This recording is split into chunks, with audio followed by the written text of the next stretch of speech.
जय गुरु जी, शुक्राना गुरु जी। जय गुरु जी, गुरु प्यारी संगत। कैसे हैं आप सब? गुरु जी की अपार ब्लेसिंग्स आप सब पर खूब सारी बरसे। गुरु प्यारी संगत, आज जो मैं सत्संग आपको सुनाने जा रही हूँ वो कुछ मतलब कैसे बताऊँ। ये सत्संग उस टाइम पीरियड के बीच का है जब मैं अपने बेटे के साथ हॉस्पिटल्स के चक्कर काट रही थी डायलिसिस करवाने के लिए। और जो शुरू के दिन चल रहे थे जब हम लोग बहुत ज़्यादा घबरा गए थे, जब उसकी किडनी एक ख़राब हो गई और उसका हाथ बिल्कुल नहीं चल रहा था। तो जिन दिनों मैं हॉस्पिटल्स के बैक टू बैक चक्कर लगा रही थी, ये सत्संग उन दिनों का है। जैसे आपको पहले सत्संग में मैंने आपको बताया था कि 2 नवंबर को जब बेटे का कहीं से भी डायलिसिस का कोई भी मतलब डॉक्टर्स कुछ ठीक से बता ही नहीं पा रहे थे, ना कर पा रहे थे उसके साथ, तो मेरे को एक ही दरवाज़ा दिखाई दे रहा था। वो था गुरुजी का बड़ा मंदिर, छतरपुर वाला। तो आप सबको पता है किस तरह से उस कंडीशन में वो छतरपुर के बड़े मंदिर गया था और गुरुजी ने अपने पास उसको बड़े प्यार से बुलाया था, लंगर प्रसाद खिलाया था। जब हम लंगर प्रसाद करके बाहर निकल रहे थे तो वहाँ गुरुजी के दरबार में जो सेवक अंकल होते हैं, उन्होंने मुझे रोककर बहुत सारे स्वरूप, बहुत सारे गुरुजी के कम से कम 15-20 स्वरूप छोटे वाले जो होते हैं वो दिए थे। मैंने कहा अंकल इतने सारे का मैं क्या करूँगी? तो उन्होंने कहा आंटी रख लो, काम आएंगे। अब गुरु प्यारी संगत मैं आपको बताना चाहती हूँ इसके आगे का सत्संग। बहुत सारे स्वरूप मेरे हाथ में आने के बाद मैं खुश तो बहुत थी कि गुरु जी के अलग अलग रूप में वो स्वरूप मुझे मिले थे। अलग अलग उसमें गुरु जी के मतलब जिसे कहते हैं फ़ोटोज़, जिसे बोलना चाहिए नहीं बोलना चाहिए, पर वो था, उनके अलग अलग स्वरूप थे। अब ना जिस समय मुझे वो स्वरूप मिले, मैंने वो जो बेटे का जो बैग बना रखा है, एक शोल्डर बैग जिसके अंदर बेटे की सारी रिपोर्ट्स होती हैं, डॉक्टर की प्रिस्क्रिप्शंस होती हैं, उसी में उसकी मेडिसिन होती हैं और बीपी मॉनिटर करने की जो मशीन होती है, वो उस बैग में सारा सामान रहता है बेटे का। तो मैंने उसी के अंदर ना गुरुजी के सारे स्वरूप बंडल के बंडल उसी के अंदर बड़े तरीके से एक छोटी सी जिप में रख दिए। अब इसका तो सारा आगे की कहानी गुरुजी को पता थी, मुझे तो पता नहीं थी। तो मैंने अपने मतलब वो उसी में रह गया, बैग के अंदर ही। अब मुझे भी कहीं ना कहीं ये लगता था कि गुरुजी मेरे अंग संग हैं, कितने सारे स्वरूप में हैं। तो बस, और उसी बैग के अंदर ना मैं हमेशा गुरुजी के जल प्रसाद की 2 छोटी बॉटल्स जो होती हैं वो रखती, कि बेटे को जब भी मैं जल प्रसाद ख़त्म, जैसे ही उसका जल ख़त्म हो, मैं उसके अंदर गुरुजी का जल प्रसाद मिक्स करके बॉटल पानी की बना दूँ, जिससे वो जब भी पानी पिए तो गुरुजी का जो जल प्रसाद है वो उसके शरीर में जाए और दवाई का काम करे। अब क्या हुआ कि जब मैं हॉस्पिटल में बैठी हुई थी तो किस एक आंटी आई, मेरी एज की थी, अब मुझे नहीं पता था। वो आई और मेरे पास बैठी और उन्होंने बोला कि आपका कौन है अंदर? आपकी मदर इन लॉ है अंदर डायलिसिस के लिए? तो मैंने कहा नहीं नहीं, मेरा बेटा है अंदर डायलिसिस के लिए। तो उन्होंने कहा अच्छा। मुझे लगा कि आप जिस तरह से हंस बोल रहे हो तो मुझे लगा कि शायद मदर इन लॉ होगी। मैंने कहा नहीं, डरने की क्या बात है। अब पहले मैं शुरू में बहुत डरती थी, जब बेटे को लेके मैं जगह जगह हॉस्पिटल्स के धक्के खा रही थी, सब कुछ हो रहा था। पर 29 अक्टूबर के बाद से मैं नहीं डरती हूँ। तो उन्होंने मुझसे पूछा कि क्यों, ऐसा क्या हो गया? तो मैंने कहा क्योंकि उस दिन गुरुजी को मैंने सब कुछ सरेंडर कर दिया था और ये कह दिया था गुरुजी मेरे आगे की जर्नी आपके हाथ में है, बेटे की जर्नी आपके हाथ में है। जीवन देने वाले आप हो तो सब कुछ करने वाले भी आप हो, इसलिए ना मेरे हाथ में तो कुछ है ही नहीं, मैं कुछ भी नहीं कर सकती चाह कर भी। आप मुझसे उसकी सेवा करवा रहे हो, ये ही शायद मेरे कर्म भी कट रहे हैं और उस बच्चे के परेशानी में उसके कर्म कट रहे हैं। बस इससे ज़्यादा मैंने उनको कुछ नहीं कहा। मैंने कहा गुरुजी मेरी आपको कंडीशन पता है, मैं माँ हूँ, मैं हर पल घबरा रही हूँ, पर मुझे ये पता है कि आप मेरे सर पर हो, आपका हाथ मेरे सर पर है। और जब परेशानी, बड़े से बड़े कैंसर पेशेंट को आपने ठीक किया थी तो मेरा बेटा है। मैंने आज पूरी तरह से आपको सरेंडर कर दिया है, जो आपको ठीक लगे वो आप कीजिएगा। ये मैं उन आंटी को बोल रही थी। और उसके बाद से ना मैंने उन आंटी को बोला, उस दिन के बाद से जो भी हो रहा था मेरी ज़िंदगी में, बस मेरी ज़िंदगी में एक ही चीज़ मेरे मन में चलती थी, दिल दिमाग में चलती थी, वो था मंत्र जाप। मैं बेटे का एक्सरे करवाने भी जाती तब भी मैं मंत्र जाप करती। मैं कहीं भी बैठी होती वहाँ मंत्र जाप करती। जब मेरा बेटा सामने अपनी आंखों के सामने मौत होते हुए देखता लोगों की, और वो जब घबराता और मुझसे चिपट के रोता, तब भी मैं उसे कोई ढांढस नहीं देती थी, सिर्फ मैं मंत्र जाप करती थी। मैंने उनको यही बताया कि मैं सिर्फ और कर भी कुछ नहीं सकती थी। मैं उसको ये नहीं कह सकती थी कि नहीं नहीं मैं तेरे को, जैसे वो बोलता था मम्मी मुझे प्लीज़ घर ले चलो, मैं ये सब नहीं देख सकता, वो फूट फूट के रोता था, तब मैं सिर्फ उसको, वो मुझे ज़ोर से हक करके पकड़ के बैठा होता था तब मैं, और रोता था तो मैं सिर्फ मेरा मंत्र जाप मन में चलता था, क्योंकि मैं ज़ोर से नहीं मंत्र जाप करती थी। कहते हैं ना गुरु का मंत्र हमेशा मन में चलना चाहिए, ज़ुबान पे नहीं आना चाहिए, मतलब होठों पे नहीं आना चाहिए। बस मैं वो मंत्र जाप करती रहती, और उस मंत्र जाप से मेरे बेटे को बहुत, जिस तरह से मुझे ढांढस मिला बेटे को भी मिला। वो बोली कि आप कौन से मंदिर उसमें जाते हो, कौन से भगवान को मानते हो? मैंने कहा मेरे सारे भगवान एक ही हैं, जब से मैंने उन्हें जाना है।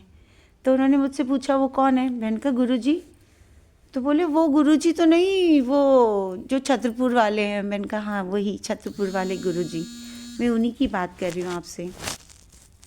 फिर उन्होंने मुझसे पूछा कि अच्छा एक बात बताइए कि ना, उनके गई तो मैं भी हूँ वहाँ पे बहुत बार।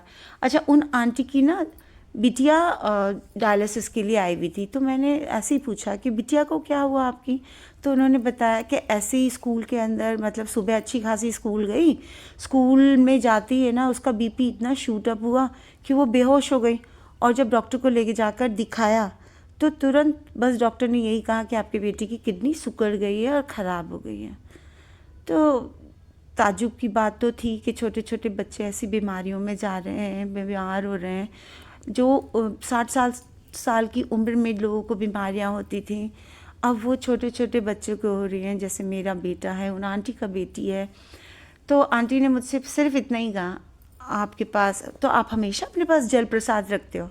मैंने कहा हाँ, मतलब बड़े मंदिर से आता है मेरे पास जल प्रसाद, या हम जब भी जाते हैं तो जल प्रसाद लेकर आते हैं, तो एक दो बॉटल एक्स्ट्रा मिल जाती है, अंकल से कह के हम ले लेते हैं। तो ये बात तो गुरुजी को पता है, तो वो बोली अंकल लोग दे देते हैं? तो मैंने कहा हाँ वो दे देते हैं। और है ना गुरुजी को मतलब वहाँ से हमें जल प्रसाद की बॉटल मिल जाती है। तो बड़ी खुश हुई। तो उन्होंने धीरे से मुझसे कहा कि एक बात बोलूँ, मैं तो बहुत पहले गई थी 2 बार ही, तो आपके पास अगर जल प्रसाद की बॉटल एक्स्ट्रा हो तो आप मुझे दे दोगे? मैंने कहा हाँ हाँ प्लीज़ ले लीजिए। मैंने बोला और आपको स्वरूप चाहिए गुरुजी का, पॉकेट स्वरूप बिटिया के लिए? तो वो बोली कि अगर मिल जाएगा तो बहुत अच्छी बात है। तो मैंने कहा ठीक है, आप एक काम कीजिए। मेरे हाथ में ना गुरुजी का ब्रेसलेट भी था। मुझे ऐसा लगा अंदर से कि मुझसे ज़्यादा अभी ना इन बच्चों को ज़रूरत है गुरुजी के स्वरूप की, और जो थोड़ा सा भी गुरुजी के बारे में जानते हैं उन तक अगर ये चीज़ और अच्छे से पहुँचे, विश्वास बढ़ेगा, मेरी तरह लोगों का विश्वास बढ़ेगा, तो क्या बुरा है। मैंने तुरंत उनको बोला ये मेरे हाथ में ब्रेसलेट है, अगर आप, तो उन्होंने बोला हाँ हाँ प्लीज़ मुझे दे दीजिए। गुरुजी का स्वरूप था छोटा वाला, और गुरुजी का जल प्रसाद। उन आंटी ने मुझे बहुत थैंक यू बोला, और मुझे बोला कि आप जब भी आओगे तो हम ज़रूर मिलेंगे, और अगर दोबारा अगर कभी हो सके तो आप है ना जल प्रसाद एक्स्ट्रा लेकर आना, तो मैं आपसे ले लूँगी। मैंने कहा हाँ गुरुजी की अगर इच्छा रही, मर्ज़ी रही, तो ज़रूर ज़रूर मैं आपको, अब मेरे पास रहेगा जल प्रसाद तो मैं आपको दे दूँगी। आंटी तुरंत अंदर गई, अपनी बिटिया को उन्होंने ब्रेसलेट स्वरूप जो गुरुजी का था वो पहनाया, और जल प्रसाद भी पिलाया, और ना छोटा स्वरूप अपने फ़ोन में उन्होंने रख लिया। ये बात हुई। उसके बाद ये एक मतलब गुरुजी का सत्संग, जो मेरे पास जो स्वरूप आए थे, मैं उसका सत्संग कर रही हूँ कि जब मैंने ये सोचा था कि अरे इतने सारे स्वरूप को मैं करूँगी क्या, ये मेरे मन की भावना थी। जब मैंने ये सवाल मंदिर में ही खड़े होकर कहा अंकल मैं इतने सारे स्वरूप का क्या करूँगी, ऑलरेडी घर में बहुत सारे स्वरूप हैं। उन्होंने कहा आंटी रख लो, काम आएगा, बांट देना। मैंने कहा ठीक है। मैं हंसती हुई बोली, मैंने कहा मैं किसको बांटूंगी, मैंने बस इतना ही कहा। फिर वहाँ से एक तो ये सत्संग हुआ। उसके बाद ना मेरे बेटा अभी बीच में बहुत ही ज़्यादा बीमार हो गया था। मतलब हमें पता नहीं था, कि हमें भी नहीं पता था, और ना गलती शायद हमारी थी बीइंग अ पेरेंट्स, कि हमें ये पता नहीं था कि डायलिसिस वाले बच्चे को जब भी ब्लड चढ़ता है तो है ना वो डायलिसिस के टाइम ही चढ़ता है। हमें पता नहीं था, डॉक्टर ने बोला कि इसको ब्लड चढ़ाना पड़ेगा, ब्लड कम है इसके अंदर। तो डायलिसिस के दूसरे दिन हम उसको ब्लड चढ़वाने के लिए डॉक्टर के ले गए। अब हम तो उस समय बेवकूफ़ थे ही थे, हमारे साथ वो मेडिकल जो स्टाफ था उनके दिमाग से भी निकल गया। और जिसमें हमने बताया, उन्होंने पूछा भी इसके नेक लाइन डली हुई है क्या, डायलिसिस हो रहे हैं, हमने बताया भी। उसके बाद बच्चे को जब ब्लड चढ़ा, उसकी हालत तो ऐसी बुरी हो गई कि बस डॉक्टर ने लिख कर दे दिया कि ये बचेगा नहीं, आज रात इसकी ख़राब है। और उसको आईसीयू में ले जाया गया। उसकी बहुत ही बुरी कंडीशन थी। उस समय भी ना गुरुजी ने उस रात में भी, मतलब गुरु प्यारी संगत एक परिवार, गुरु परिवार को खड़ा किया हमारे लिए, कि उन्होंने मंत्र जाप किया बच्चे के लिए, जो जिससे जो हो पा रहा था वो सब कुछ किया। गुरुजी का अनंतम अनंतम कोटि कोटि शुक्राना। मैं कह रही हूँ ना कि अक्टूबर 14 से जो ये जर्नी शुरू हुई है ना, वो जर्नी चलते चलते आज की डेट में, आज डेट हो गई है करीबन 28 तारीख जनवरी की, वो उसके बीच में इतने सत्संग किए हैं ना हॉस्पिटल से ही रिलेटेड, मैं आपको क्या बताऊं। मतलब अब मेरे को लग रहा है कि थोड़ा फुर्सत मुझे मिल गया है तो मुझे वो सारे सत्संग आप सबके संग शेयर करने चाहिए कि हाँ, गुरुजी हमारे को कभी अकेला नहीं छोड़ते हैं। अब मैं आपको दूसरा सत्संग सुनाती हूँ, जो बच्चे का मेरी बहुत बुरी कंडीशन हो गई और मतलब उसको आईसीयू के अंदर एडमिट कर दिया गया। इतनी सारी उसकी मेडिसिन आई थी, कम से करीबन 5-7 हज़ार रुपये की। उन्होंने ऐसे बॉक्स भर के मेडिसिन होती हैं, ऐसी मेडिसिन मंगवाई। और बच्चे का मेरा बीपी था 220 नहीं 260/210, ये बीपी था उसका। ऐसा बुरा हाल कि मतलब उसका दिल फटने वाला। उसने गुरुजी के सामने हाथ जोड़ के कह दिया था, गुरुजी अब मुझसे सहा नहीं जा रहा, आप प्लीज़ मुझे बुला लो। ये मेरे बेटे के शब्द थे, मम्मी कुछ करो। और मैं सिर्फ उसको देख पा रही थी, मैं कुछ नहीं कर पा रही थी। इवन मैं रो भी नहीं पा रही थी उसके सामने, कि अगर मैं रोऊंगी तो ये कमज़ोर ना पड़ जाए। और मैं बार बार कहती, बेटा गुरुजी सब ठीक करेंगे, तू शांत रहे, तू बस शांत रहे। उसकी कंडीशन इतनी बुरी थी कि मैं आपको बता नहीं सकती। अब क्या हुआ, एक रात जैसे तैसे उसकी गुरुजी ने अपने, कहते ना, गोद में बिठा के उसकी निकाली। उसका बीपी नीचे आया, आराम पड़ा उसको। उसके बाद दूसरे दिन ना मैं बाहर ही बैठी थी, वो अंदर आईसीयू में था। तो मुझे ना मेरे बाजू में एक भैया और मतलब एक अंकल और एक आंटी बैठे थे, वो दोनों भाई बहन थे। तो उन्होंने मुझसे पूछा कि दीदी आप है ना यहाँ पे, आपका कौन एडमिट है, आपस में पूछ ही लेते हैं। तो मैंने कहा मेरा बेटा। उन्होंने कहा क्या हुआ उसको, मैंने कहा वो आईसीयू में है। तो उन्होंने मुझसे पूछा आईसीयू में, उसे क्या हो गया। वही सारी बातें, अब आपस में बात करते हैं तो रिपीट होती हैं बातें। मैंने उन्हें सारी चीज़ें बताई। तो उन्होंने कहा मुझसे कि अच्छा, वो जो आंटी थी ना जिन्होंने मुझसे बात करनी शुरू की थी, उनके फादर व्हील चेयर पर बैठे थे डायलिसिस के लिए, उनका टर्न नहीं आया था, वो अपने टर्न का वेट कर रहे थे।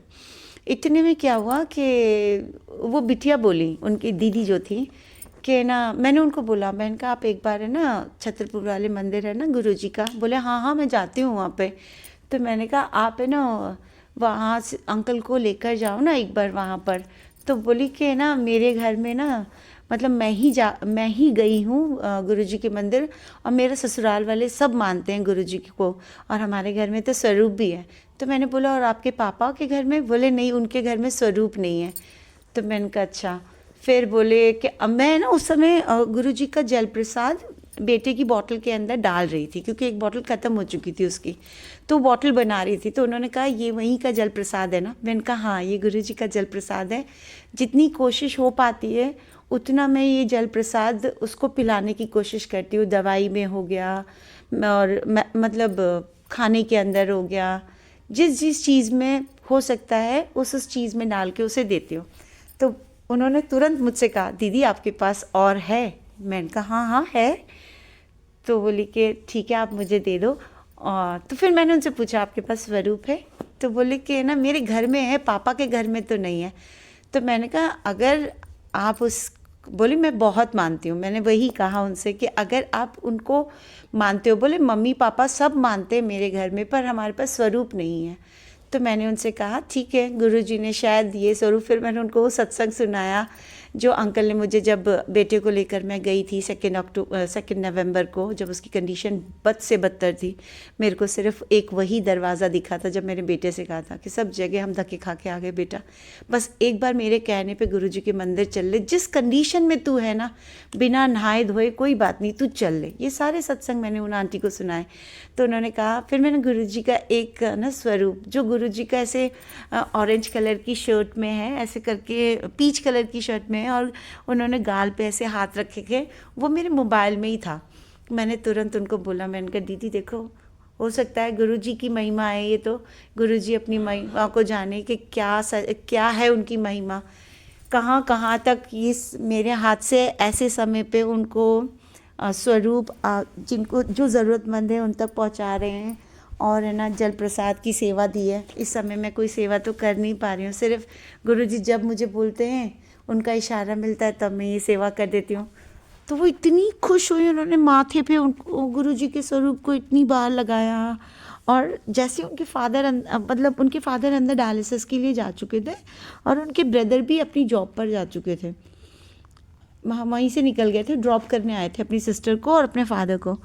तो वो दीदी तुरंत पानी, मतलब गुरुजी का जल प्रसाद लेकर है ना, डायलिसिस वाले रूम में भागी और अपने फादर को थोड़ा सा पिला कर आई, और मुझे बोल रही, मैंने उनको पिला दिया है पापा को। मुझे एकदम से ना इंट्यूशन, मतलब कहते हैं ना, एकदम से स्ट्राइक हुआ कि गुरुजी, मैं आपके ही मंदिर में खड़ी होकर ये बात बोल रही थी कि अरे अंकल, इतने सारे स्वरूप का मैं क्या करूँगी।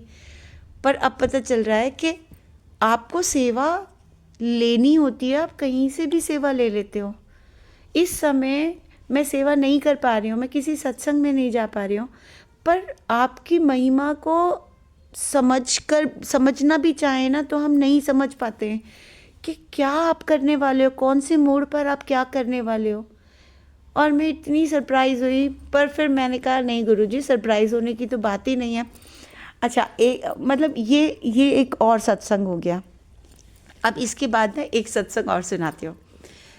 मुझे गुरुजी से जुड़े हुए कम से कम 4 साल हो गए। गुरुजी को मानते हुए मुझे 2 साल हो जाएंगे, February 25 को। मतलब गुरुजी का जो स्वरूप आया घर में, वो 25 को आया था, Feb 25 को 2024 में। अब क्या हुआ, मैं बेटे को जब भी डॉक्टर के ले जाती हूँ, डायलिसिस पे ले जाती हूँ, कोई भी उसका रूटीन, मेडिकल रूटीन होता है, जब भी मैं उसको कहीं लेकर जाती हूँ ना, तो गाड़ी के आगे नंबर होता है 777 4343 3434 2525 5252। और मैं चिल्ला चिल्ला के अपने बेटे से कहती हूँ कि देख गुरुजी हर पल हमारे अंग संग है, देख 7 नंबर की ब्लेसिंग, देख 7। और ये पहली बार नहीं हुआ, जब मतलब कंटिन्यू हो रहा है, ये कंटिन्यू हो रहा है, कंटिन्यू होता है। तो क्या हुआ, ये बात मैं उछल के पूरे गाड़ी के अंदर, देखो गुरुजी हमारे अंग संग है, जय गुरुजी। कोई गाड़ी निकलती है, उसके पीछे ब्लेसिंग्स ऑलवेज गुरुजी लिखा होता है, जय गुरुजी लिखा होता है, और मैं बड़ी खुश होती हूँ। तो ऐसे ही बेटा जब डायलिसिस के लिए अंदर चला जाता है, तो मैं ना सत्संग सुन रही थी। मैं मोस्टली सत्संग सुनती हूँ जब बेटा डायलिसिस पे जाता है, तो 4-5 घंटे का टाइम होता है, तो उस समय मैं क्या करूँ, तो मैं सत्संग सुनती हूँ। सत्संग में ना गुरुजी ने मुझसे, मतलब रघुबीर अंकल का सत्संग सुन रही थी मैं, तो रघुबीर अंकल बोल रहे थे कि कितने बेवकूफ़ लोग हैं। अरे जब गुरुजी से जुड़ना होता है, तो गुरुजी से जुड़ने के लिए भी एक स्टेज होती है। हर बार कोई ना कोई, मैं जब भी जाता हूँ किसी सत्संग में, ये रघुबीर अंकल सुना रहे थे कि लोग अभी तक 7, 777, 777 और 4 times 7 के को देख के ऐसे खुश हो जाते हैं। अरे इससे आगे बढ़ो, इससे आगे बढ़ो, अभी तो गुरुजी की महिमा करने के लिए तुमको बहुत कुछ मिलेगा, तुम 777 पे ही अटके हुए हो। तो मुझे इतनी, मतलब ऐसा मुझे दिमाग में आया कि अरे ये हरकत तो मैं भी करती हूँ। तो ये गुरुजी ने आज के आज मुझे जवाब दिया है कि बेटा 777 777 से भी थोड़ा बाहर निकल, अभी बहुत कुछ है, मैं तेरे ज़रिए बहुत कुछ कराऊंगा। भले ही कष्ट का टाइम है, ये कष्ट भी तेरे ऐसे ही सत्संग कहते हैं, सत्संग सुनते ही कट जाएंगे, पर तू इससे तो बाहर निकल। ये तो शुरू में जब कोई मुझसे जुड़ता है तो रोटी में ओम आना, 7777 की ब्लेसिंग्स दिखना, ये तो बहुत अर्ली स्टेज वाली बात कर रही है तू। अभी तो मेरे को पता नहीं तुझसे क्या क्या करवाना है। और मैं सही बताऊँ, शायद हो सकता है ये छोटा मुंह बड़ी बात हो, पर मेरा मन कहता है कि ये जो बेटे का समय गुजर रहा है ना, और जो वक्त गुरुजी हमारे दोनों के कष्ट काट रहे हैं, ये पूरे परिवार के कष्ट काट रहे हैं, इसकी भी एक बहुत बड़ी महिमा होने जा रही है। अब मुझे उस 27 अक्टूबर के बाद से 29 अक्टूबर के बाद से बिल्कुल डर नहीं लगता। और जब कभी भी उसको लेकर, उसके भविष्य को लेकर मैं थोड़ी सी भी गम आता है मेरे मन में, तो मैं सत्संग सुनती हूँ। तो मुझे सत्संग सुनने के बाद मुझे इतना ढांढस आता है कि जब महाशिव हमारे साथ हैं और मेरे बेटे का नाम रुद्राक्ष है, तो रुद्राक्ष का नाम मतलब महाशिव का अंश है रुद्राक्ष। तो रुद्राक्ष का ये पिछले जन्म के कर्म कट रहे हैं और उसके साथ साथ मेरे भी कर्म कट रहे हैं। तो मैं क्यों बार बार ये जानते हुए भी कि जब 4 महीने का ये जो शुरू अर्ली स्टेज थी उसकी, जब हम कुछ भी नहीं जानते थे कि किडनी के पेशेंट के साथ क्या क्या होता है क्या नहीं होता, कुछ गलतियां हमारे हाथ से भी हुई उसके इलाज के समय में। अब तो हम बहुत कुछ, गुरुजी ने इतने हमें धक्के हॉस्पिटल्स के खिलवा दिए हैं कि मतलब कष्ट काटने के लिए, ऐसे नहीं कि कष्ट काटते काटते गुरुजी ने हमारे इतने हमने हॉस्पिटल्स के धक्के खा लिए हैं कि अब तो रुद्राक्ष के एक नेक लाइन बंद होने के बाद जब दूसरी तरफ भी उसको बड़ा मतलब सर्जरी हुई उसकी दूसरी गर्दन की तरफ, जहाँ से फिर से नेक लाइन डाली गई, और उसके अंदर मेरे बेटे ने बोला मुझे एनेस्थीसिया मत देना, मैं ऐसी पेन सह लूँगा जब आप स्टिचेस करोगे। तो ये जो सहने वाली बात आ रही है ना गुरु प्यारी संगत, ये वो है जब हम इतना 3 महीने में गुरुजी ने हमें बहुत स्ट्रॉन्ग कर दिया है। तो जब महाशिव हमारे साथ होते हैं ना, तो बड़े से बड़े प्रलय हमारी ज़िंदगी में आए, पर हमें बिल्कुल मन, दिल और दिमाग में ये बात रखनी है कि गुरुजी अंग संग हैं। गुरुजी हमारे साथ कभी कुछ बुरा नहीं करने देंगे। सोचिए ना, 10% जब मैं भोग रही हूँ उस पुराने कर्मों को, 10% रुद्राक्ष सह रहा है, तो 90% तो हम दोनों के कष्ट गुरुजी ने अपने ऊपर ले रखे हैं। तो उनके ऊपर कितने बड़े कष्ट हैं, हमें तो यही नहीं पता कि गुरुजी को कितनी तकलीफ़ हो रही होगी। हम अपनी तकलीफ़ में इतने तकलीफ़ मन में कहते हैं। कई बार मन में ये भी भाव आते थे शुरू में कि हमने किसका बुरा किया, हमने तो किसी का बुरा नहीं किया। फिर मन में ये आया कि जब महाशिव ने हमें समझा दिया है कि इंसान योनि में आए परेशानियां तो रहेगी, सुख दुख आता रहेगा, पर कभी भी ये मत सोचना कि तुम अकेले हो, मैं हर समय तुम्हारे साथ हूँ। अरे कष्ट तुम झेल ही नहीं रहे हो, तुम्हारे 90% कष्ट तो मैंने अपने ऊपर ले लिए, मैं झेल रहा हूँ वो कष्ट। तुम्हें तो सिर्फ नखून बराबर मैं क्या कहते हैं कष्ट दे रहा हूँ, वो भी कष्ट तुम्हारे पिछले जन्म के बुरे कर्मों के हैं, और उन कर्मों को 10% ही तुम झेल रहे हो। गुरु प्यारी संगत, ये 3 सत्संग हैं अभी जो मैंने आपके संग शेयर किए हैं, और मैं जानती हूँ मेरा बहुत बहुत कटूट विश्वास है कि मेरा मालिक, जो मेरे मालिक हैं महाशिव, वो तो पल पल मेरे साथ हैं, पल पल मेरे बेटे के साथ है, इस पूरे घर के साथ है, कि कैसे उसका इलाज हो रहा है, कैसे वो उसके कष्ट कट रहे हैं। हफ्ते के 3 डायलिसिस होते हैं, उसकी वीक में 3 डायलिसिस होते हैं। वो 3 डायलिसिस कैसे हो रहे हैं, वो सिर्फ और सिर्फ मेरे महाशिव करवा रहे हैं, मेरे परम पिता करवा रहे हैं, और जिनका मैं कभी भी मतलब कहते हैं ना कि सिर्फ शुक्राना के अलावा मैं उनका कर्जा नहीं उतार सकती, मेरी औकात ही नहीं है। वो शक्ति जो हमें दिख नहीं रही है पर हमें महसूस हो रही है कि हर पल हर वेले मेरे परिवार के साथ हैं, आप सबके साथ हैं। कैसा भी कष्ट आए गुरु प्यारी संगत, मैं आपसे हाथ जोड़कर विनती कर रही हूँ, प्लीज़ इस वक्त से गुरुजी हमें लड़ने की शक्ति दे रहे हैं। बस गुरुजी का मंत्र जाप करते रहिए। आप मंत्र जाप बैठकर कहीं नहीं कर सकते, जहाँ आप हैं, जो आप कर रहे हैं, अपने कर्म करते जाइए, पर गुरुजी को हर वेले अपने साथ रखिए। बस गुरुजी का जितना शुक्राना कर सकते हैं। सुबह उठते ही आप ये बोला कीजिए, गुरुजी आप मेरे साथ हो ना, मैं क्यों, मेरी ज़िंदगी तो बहुत अच्छी है, आप मेरे साथ हो। मैं, मेरी ज़िंदगी का सबसे बड़ा हथियार जो है, सबसे बड़ी शक्ति जो है, वो सिर्फ आप हो। हैं, मैं क्यों डर रही हूँ, मेरा परिवार क्यों डरेगा? मेरा परिवार नहीं डरता किसी भी बुरे वक्त के आने से। मेरा परिवार सिर्फ नमस्तक करेगा आपको, क्योंकि मैंने किसी भगवान को नहीं देखा, पर मैंने आपकी शक्ति को आजमाया है। मैंने आपकी शक्ति को महसूस किया है बुरे वक्त में। हर वेले आप मेरे साथ हो, मेरे परिवार के साथ हो, हमारा कोई बुरा नहीं कर सकता। ये एक बहुत मजबूत प्रार्थना है जब हम उठते ही गुरु जी के स्वरूप को देखकर ये कहते हैं, शुक्राना मालिक, आप हर वेले अंग संग हो, मुझे किसी चीज़ का या मेरे परिवार को किसी चीज़ का डर नहीं है। मैं तो बस शुक्राना के अलावा कुछ नहीं कर सकती। मालिक सब कुछ देखते हैं।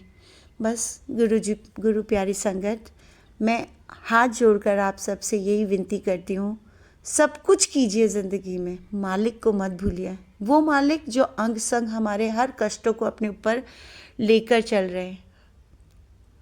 गुरु प्यारी संगत, शुक्राना बहुत बड़ा शब्द है। जब हम शुक्राना करते हैं तो गुरु जी हमें ब्लेस करते हैं, इतना ब्लेस करते हैं कि हम सोच भी नहीं सकते। तो बस गुरु जी की ब्लेसिंग पाने का एक ही तरीका है, हर वेले उनका शुक्राना कीजिए। शुक्राना मेरे मालिक, जो आज आपने मुझसे ये सत्संग करवाया है, क्योंकि मैं चाह कर भी ना आपका नाम आपकी मर्ज़ी के बिना, आपका गुणगान आपकी मर्ज़ी के बिना नहीं कर सकती। हर वेले आपका शुक्राना, अनंतम अनंतम कोटि कोटि शुक्राना। मंत्र जाप के साथ मैं अपने इस सत्संग को यहीं विराम देती हूँ और गुरु प्यारी संगत आप सबसे भी यही कहती हूँ, ओम नमः शिवाय, शिवजी सदा सहाय। ओम नमः शिवाय, गुरुजी सदा सहाय। जय गुरु जी, गुरु प्यारी संगत। इस मंत्र जाप को और शुक्राना को आप अपनी ज़िंदगी का ना, जैसे हम पानी पीते हैं, खाना खाते हैं, हमारी ज़िंदगी का बेसिक नीड है ना, ऐसे ही ये हमारी ज़िंदगी का बेसिक नीड है, हमारी नैया पार लगा देगी। गुरु जी का बहुत बहुत शुक्राना। आज के इस सत्संग को मैं यही विराम करती हूँ। जय गुरु जी, शुक्राना गुरु जी, अनंतम अनंतम कोटि कोटि शुक्राना मेरे मालिक।